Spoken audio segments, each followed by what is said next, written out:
Hello beautiful soul! Welcome back to my channel. This is my channel from Japan, Kabayan Pisces. This reading is for you. Tingnan natin yung 1 to 15. Maraming salamat muna sa mga subscriber, new subscriber, cross-watcher, at sa mga bagong pasok dyan. Welcome na welcome kayo sa bahay ni Ate Aimee. Ala, dami.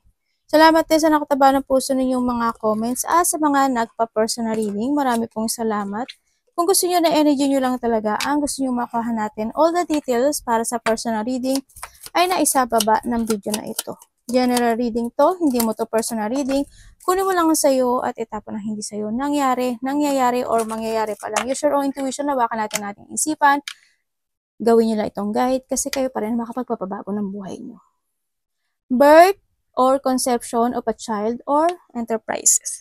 Okay, yung iba sa inyo siguro may mga bagong panganak na tao. Ano ba yan? May mga bagong panganak, o yan, may mga buntis na mga anak, ganyan. Yung iba naman sa inyo is idea to. O yung may mga business, ganyan. Enterprises, ganyan, may mga conception ng mga child or enterprises. Kung saan may niyang aspekto, kahanin mo lang yung sayo. May mga good advice. Maaaring makakareceive ka ng good advice from a wise person. Yan. Maaaring may mag-a-advise sa'yo. Sa kilala mo. July is 7, diba? 7 hours, 7 days, 7 weeks, or 7 months, or July. Okay naman July is may tao na kakilala mo na may birthday, malapit sa'yo. Ngayon, also July, sa iba sa inyo, point clubs dito sa card na to, siguro problem. Ito kasi there's a wave. Kumbaga, there's a storm na magaganap o mangyayari. Ganyan, sa nakita ko dito. Problema. O may mga sitwasyon na pagdadaanan ka, may mga obstacle, ganyan, mga challenge happen to your life. Solid foundation, success with effort. Alam niyo naman yung ibig sabihin ng foundation, di ba? Goal, success, family, kaibigan, any relationship, ganyan, any goals or ano yan. Kung magbibigay ng effort dun sa bagay na yun, it will success. Paano ba? Kung dito man siya, ganun din. O any situation. No, mag-focus ka lang sa dapat magfokusan. Or may tao dito rin na na medyo ma-pride or mataas ang ego, matigas ang ulo. May nakita ko dyan. Beware of a great pride. Kung sino man ito, ikaw man ito, or someone, no, into your life. Dalawa si Owl tsaka si Ibig sabihin, titinan ko siya, may tao na maaaring tinitingnan ka niya, no, sa mga galaw mo, ganyan. O ikaw to, na tumitingin sa mga galaw nitong tao na medyo mataas ang pride or siya ang tinitingnan ka lang niya, mga ganyan. Kung ano man sitwasyon niya. You are highly thought of. Kung ano man yan, hindi yan makakagot sa'yo. Think to the future. Tingnan natin ang iyong energy.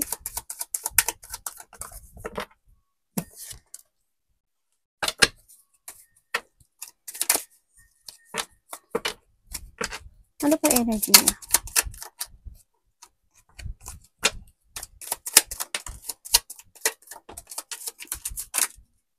Ano ba yun?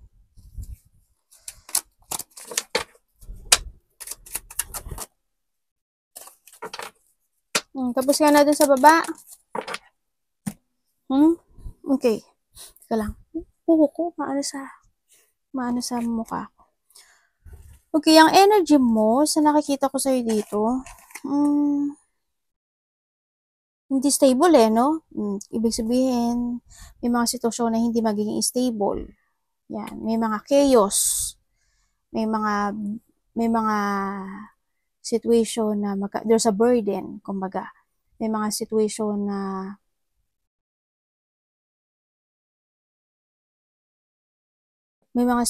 na maaring na ile-let go mo or may mga bagay or something losing valuable sa'yo, no? Sa nakikita ko dito. May ganun akong nakikita sa inyo. Sana hindi lahat, no? Or maari naman sa iba is mahulugan kayo ng mga mahalagang bagay sa inyo, ganyan. Kung ano man yan, malaglag, mawala, or pwede rin na manakaw, no? Sa iba sa inyo. Yun nakita ko. Kumaga may mga sitwasyon na burden. May mga sitwasyon na hindi magiging good sa inyo. Kaya nakikita ko sa'yo dito is medyo may sadness ako na nakikita sa'yo. Maaring may mga situation na maaring maging moody ka o may mga sitwasyon na i-imagine ka, maiisipin ka, mga ganun. May mga sitwasyon na ma-over-emotional ka o kaya ma-exage ka, ganyan. O kaya hindi yung sitwasyon na maaring malinglang ka ng mga bagay o mga pangyayari o sitwasyon sa buhay mo. Mga ganun ang nakikita ko sa iyo. Ay, anak, gumin. Anong parating sa kanya? Dalawa to ah. Nagreklamo pa eh, no? Okay, parating sa kanya. Parating sa'yo, ano eh. Maring disappointment. Yun ang nakikita ko. Siguro magkakaroon ka ng disappointment. Also, ang parating rin sa'yo, siguro iba sa inyo, ang nakikita ko dito, there's a hardship happen sa buhay mo, no? May hardship happen sa buhay mo, pero kahit na there's a hardship happen into your life, nandun pa rin yung pagiging confident mo. Ganun ang nakikita ko sa'yo. Kumbaga, mas pipilitin mo na lang to relax, to recharge, to rest, mga ganun. Mas pipiliin mo lang yung peaceful mind, kahit na may mga hardship happen into your life. This 1 to 50, baka iba sa inyo, nangyayari na yun, di ba? Yun ang nakikita ko. Itatry mo pa rin maging patient at balansehin yung mga bagay o sitwasyon sa buhay mo. Handun pa rin yung pagiging leadership or pagiging ano ba to? Pagiging matatag mong tao sa nakita ko. Kumbaga magpo-focus ka lang. Magpo-focus ka na lang in a good way o magpo-focus ka na lang sa mga dapat mong fokusan. Kumbaga hindi ka magpapa-apekto sa mga hardship happen into your life this time sa nakita ko dito.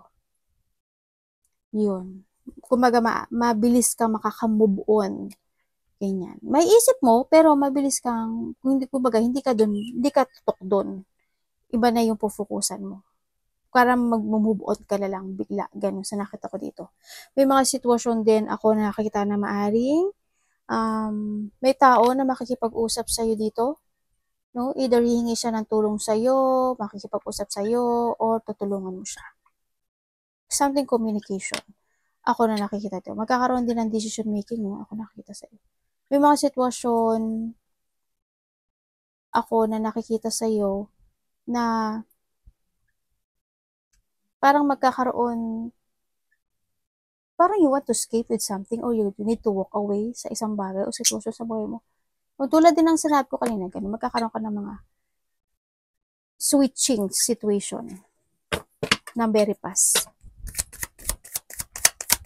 Dapat iwasan.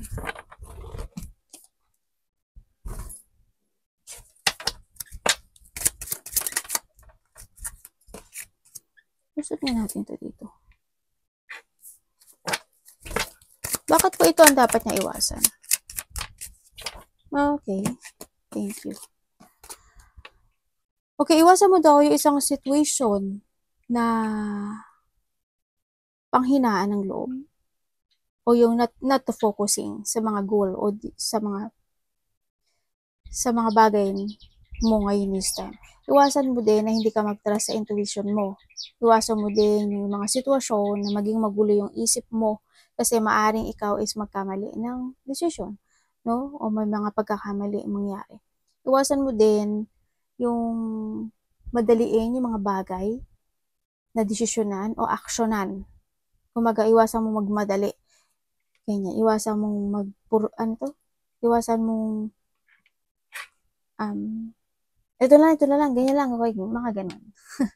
You need to choose very carefully. No, sabay dito. Wala mag-trust ka sa intuition mo. Iwasan mo din na hindi ka magkaroon ng paghihigpit sa lahat ng aspeto ng buhay mo. Kailangan mo maghigpit. Kumbaga, hindi lang yung maging panatag ka sa mga bagay o sitwasyon mo. Kailangan mo rin maghigpit. Sa pera mo man yan, any situation, sa mga bagay-bagay na pupukusan mo this time sa nakita ko. May makikita, no? Makikita na maaaring magkakaibigan, kamag-anak, kapatid, or kung ano man yan. May pagkikita. May tao na maaaring magkakaroon ng joy or something, collaboration, acceleration, cooperation. Kaya, o may mga pupuntahan kayo. Ganyan, baka mag-chill-chill kayo. Baka may pupuntahan kayong gathering, something celebration sa iba. Ganyan. Sa nakita ko dito, baka may mga ganong situation happen.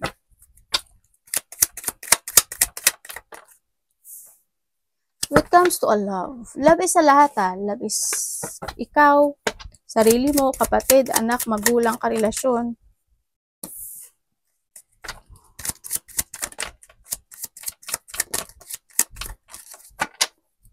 Okay, when it comes to a love, ang nakikita ko sa inyo, iba dito maaaring nagkaroon na talaga ng hiwalayan o may bumitaw na in this relationship, no? Sa nakita ko dito. Andun na, maaaring hindi kayo nagkaintindihan, kakaroon kayo ng pag-aaway, ganyan. Isa sa inyo siguro is naging more on childish or immature, ganyan. O andun yung situation na maaaring kung kayo is nagkahiwalay nitong tao na to, ang nakita ko dito, there's a reconciliation happen. Kumbaga, they want a new beginning uli sa'yo, no? Sa nakita ko dito. Yan, gusto niya bumalik. Ibig sabihin, sa iba naman sa inyo ay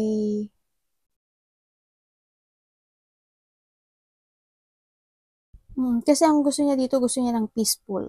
Ganyan. Maaaring kumonekto sa'yo. Sa iba sa inyo, ang nakikita ko dito, may tao dito na very shy type. Ako nakikita na maaaring hindi niya alam kasi kung ano yung gagawin niya, pero curious siya sa'yo, itong tao na to. May pagka-shy type lang, pero may gusto siya sa'yo. Maaaring ikaw ito or someone. Kung kayo is magkarelasyon naman itong tao na to, maaaring kayo is maaaring magkabati kayo, no, kung hindi kayo nagkakaintindihan. Kumbaga, may mga pagbabati ako nakikita or pag-uusap, maaaring ganun. Pero may tao dito na sacrificing something sa buhay niya, pero parang pointless yung pagsasacrifice niya doon sa bagay na yun.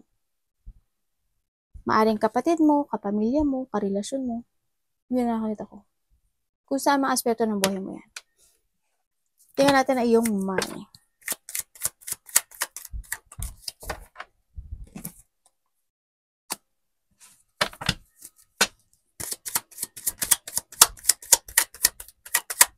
Bakit po, universe? Yung money niya. Money.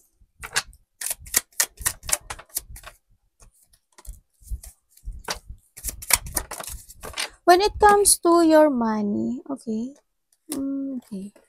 Kumbaga nandito ka sa sitwasyon mo na maaring na-stagnant yung pera mo, no? Kumbaga hindi nag-success. Pero ang nakikita ko sa'yo naman dito, you try to move on sa mga bagay na yun. And you're starting to create again yourself na nandito ka na sa sitwasyon mo na maaring nagkaroon o nangyari yung mga hirap o hindi naging magandang kaganapan when it comes to your money. And this time, you're starting a new beginning into your life para maging maging maganda yung takbo ng buhay mo this time. Kumbaga nandito ka na sa yung new journey in life at maaring nalalakpasan mo na unti-unti yung mga paghihirap na naganap when it comes to related to a money sa nakikita ko dito. Yun. Sana wag kayo go to the flow, pero iba sa inyo kasi you're starting and you begin into your life dito. Kumbaga mas iniisip mo na ito kailangan ko to. Ito hindi ko to kailangan. Nandun ka na sa sitwasyon mo na yon. No, pinag-iisipan mo ng maigi yung mga pagkakagastusan mo this time sa nakita ko. And there's a material success happen din sa nakikita ko dito within a month or 2 months ako nakikita. Pero try to make it balance sa nakikita ko dito. Or maari din ito is by 9 months or by September by 9. Yun. Maaring may mga success happen or there's a reward or magiging maganda na yung takbo ng lalong mas magiging maganda yung takbo ng iyong kaperahan. Opportunity. Sinabi ko na to kanina. Ay, naku, namatay yung iPad natin. Teka lang. Tapos na pala. Ano po yun? Sinasabi dito, may mga exciting situation daw sa buhay mo, no? Sa nakikita ko dito. May mga exciting situation happen into your life, kaso, ang nakikita ko sa'yo dito is may isang bagay na sitwasyon sa buhay mo na masasad ka. Masasad ka raw.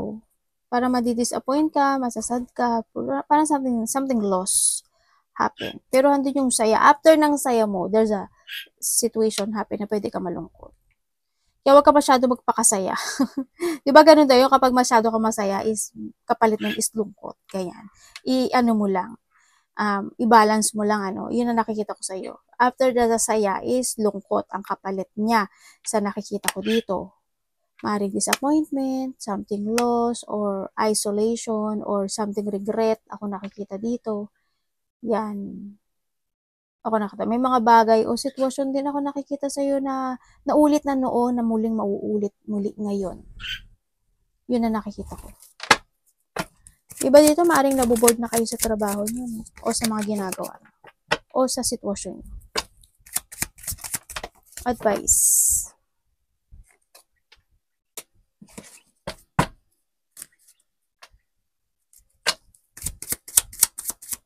Bakit po universe? Ang advice sa'yo, sabi dito is you need to start to create yourself and focusing sa sarili mo. No, sinasabi to, try to make it balance para magkaroon ka ng successful sa buhay mo. No? Kumbaga, kung sa pera yan, ganun din. Into a relationship, ganun din. Sinasabi dito, no? Kumbaga, sinasabi rin dito na mas more kang mag-focus sa sarili mo. Hindi sa ibang tao. No? Kumbaga, bigyan mo ng time yung sarili mo to recover. Bigyan mo ng time yung sarili mo na mag-success. Kumbaga, you need to keep moving to reach your goal this time. Sa nakikita ko dito, no? Ayun, sinasabi rin dito, strength, confident, and then also, alagaan mo yung sarili mo, ha? Dito, sa nakikita ko dito. And then, sinasabi dito, na you need to value yourself din, ha? Value yourself, value the person who value you. Sinasabi rin dito, at yung mga tao na sinusuportahan ka, binibigyan ka ng pagmamahal, pahalagahan mo, o lahat ng situation, pahalagahan mo rin sa nakikita ko dito. And syempre, give support also to a person na, kumbaga, give and take lang, ha? Ganun. Sa nakikita ko dito. Focus ka doon. Arigato namaste, God bless.